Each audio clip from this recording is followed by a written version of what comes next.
খুলবে না,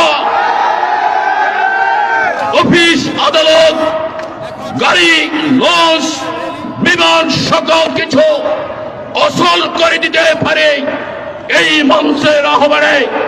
অতএব সাবধান, আপনারা ভুল বুঝাবেন না আমাদের বিরুদ্ধে।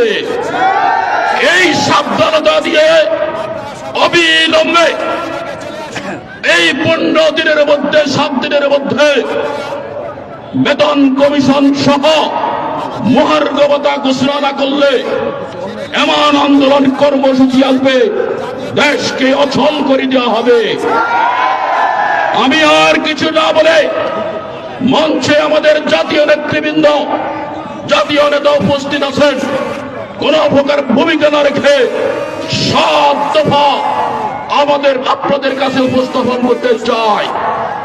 7 দফার প্রথম দফা, বৈষম্য মুক্ত নবম পে স্কেল বাস্তবায়নের পক্ষে ব্যয় কমিশন গঠন ও বাস্তবায়নের পূর্ব পর্যন্ত অন্তর্বর্তী সময়ের জন্য অবিলম্বে 50% মহার্ঘবতা 11-20 গ্রেড কর্মচারীদের জন্য জানুয়ারি 2025 থেকে কার্যকর করতে হবে। দফা নম্বর 2, যে সকল কর্মচারীরা মূল বেতনের শেষ ধাপে উন্নীত হয়েছে তাদের বার্ষিক বেতন বৃদ্ধি নিয়মিত করতে হবে। বেতন স্কেল বৈষম্য নিরসনের জন্য অবিলম্বে 10 গ্রেড বেতন স্কেল নির্ধারণ সহ ব্যয় কমিশনে কর্মচারীদের প্রতিনিধি অন্তর্ভুক্ত করতে হবে। দফা নম্বর 3,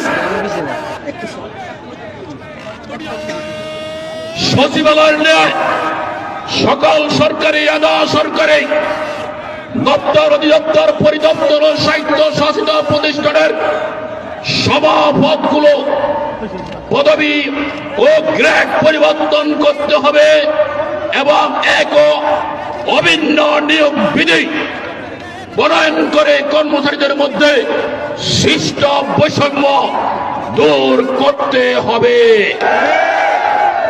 দফা নম্বর 4, 2015 সালে পে স্কেলের গেজেট প্রত্যাহারকৃত 3টি টাইম স্কেল সিলেকশন গ্রেড পুনর্বহাল, সকল সাহিত্য শাসিত প্রতিষ্ঠানের গ্র্যাচুইটির পাশাপাশি পেনশন প্রবর্তন সহ বিদ্যমান গ্র্যাচুইটি